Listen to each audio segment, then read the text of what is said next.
নমস্কার বন্ধুরা, আজকের ভিডিওটিতে আলোচনা করব কলকাতা মেট্রোর প্রাণকেন্দ্র এসপ্ল্যানেড মেট্রো স্টেশনকে নিয়ে উদ্বিগ্ন পরিবহন সচিব। তার লেখা চিঠিতে কি জানিয়েছে কলকাতা মেট্রোর জিএম পি উদয় কুমার রেড্ডিকে জানাবো বিস্তারিত।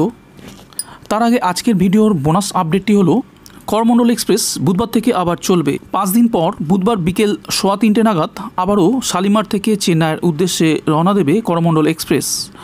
মঙ্গলবার দক্ষিণ পূর্ব রেলের মুখ্য জনসংযোগ আধিকারিক আদিত্য চৌধুরী একথা জানিয়েছেন সংবাদ মাধ্যমকে। বন্ধুরা, এবার আসছি আজকের ভিডিওর মূল আপডেটটির দিকে। আগামী কয়েক বছরে মেট্রোর মালায় জুড়বে কলকাতা শহর এবং শহরতলি। ইতিমধ্যেই একের পর এক মেট্রো স্টেশন তৈরি হতে শুরু করেছে শহরের নানা এলাকায়, কিন্তু এসপ্ল্যানেড এমন একটি এলাকা যেখানে আগামী দিনে সহাবস্থান করবে 3টি মেট্রো স্টেশন। সেই 3টি মেট্রো স্টেশন একযোগে কাজ শুরু করলে এলাকায় যানজট অনেকটাই বৃদ্ধি পাবে বলে মনে করছে পরিবহন দপ্তর। তাই এখন থেকেই এসপ্ল্যানেড এলাকাকে যানজট মুক্ত রাখতে উদ্যোগী হল পরিবহন সচিব সৌমিত্র মোহন।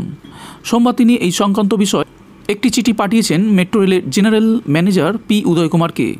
3টি স্টেশন একযোগে কাজ শুরু করলে এসপ্ল্যানেড এলাকায় কী অসুবিধা হতে পারে সেই চিঠিতে তার বিস্তারিত ব্যাখ্যা দিয়েছেন। কলকাতার প্রাণকেন্দ্রে ধর্মতলা বা এসপ্ল্যানেডের অবস্থান।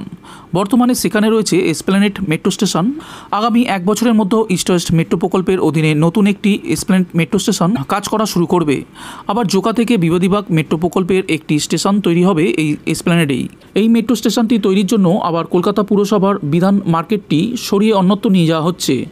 পরিবহন সচিব নিজের চিঠিতে এই 3টি স্টেশনের কথা উল্লেখ করে যানজটের কারণ ব্যাখ্যা করেছেন।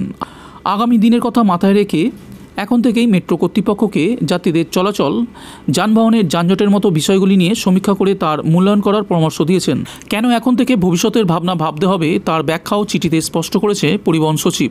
এসপ্ল্যানেড এলাকার ময়দান চত্বরের উত্তর অংশকে কলকাতা শহরের প্রধান বাণিজ্য কেন্দ্র বলে উল্লেখ করা হয়েছে। পাশাপাশি পর্যটকদের জন্য ভিক্টোরিয়া মেমোরিয়াল এবং ইডেন গার্ডেন্সের মতো যেসব দর্শনীয় স্থান রয়েছে তার কথাও উল্লেখ করেছেন পরিবহন সচিব। এছাড়াও ফোর্ট উইলিয়াম এবং শহীদ মিনারের গুরুত্ব মেট্রো জেনারেল ম্যানেজারকে বোঝাতে চেয়েছেন তিনি। কাছাকাছি থাকা ডালহৌসি স্কোয়ারে ব্রিটিশ জামানার যে সমস্ত আবাসন রয়েছে সেগুলিরও ঐতিহ্য বহন করে চলেছে এই এলাকা, তারও বিস্তারিত ব্যাখ্যা দেওয়া হয়েছে। এছাড়াও এই এলাকায় ছড়িয়ে ছিটিয়ে রয়েছে Eden garden stadium, Kolkata high court, Netaji indoor stadium এবং রাজভবন ইত্যাদি। এই অঞ্চলের কাছেই রয়েছে গঙ্গা নদীও, রয়েছে ট্রাম ও বাস ডিপো। উত্তরবঙ্গ এবং দক্ষিণবঙ্গে যাওয়ার সরকারি বাসের ডিপো এই চত্বরে। এই সব জায়গাগুলিকে ঘিরে এমনিতেই এসপ্ল্যানেড এলাকায় যানজট সহ জনসমাগম হয়। নতুন করে একসঙ্গে 3টি মেট্রো স্টেশন কাজ করা শুরু করলে এসপ্ল্যানেড এলাকায় কার্যত হয়ে উঠবে ট্রান্সপোর্ট হাব। আগামী দিনে যানজটের জাতাকলে পড়ে এমন একটি বাণিজ্য কেন্দ্র, ঐতিহ্যপূর্ণ এবং সম্ভাবনাময় শহর যাতে কোনোভাবেই নষ্ট না হয় সেদিকে নজর দিতে কলকাতা মেট্রোর জেনারেল ম্যানেজারের কাছে অনুরোধ করা হয়েছে।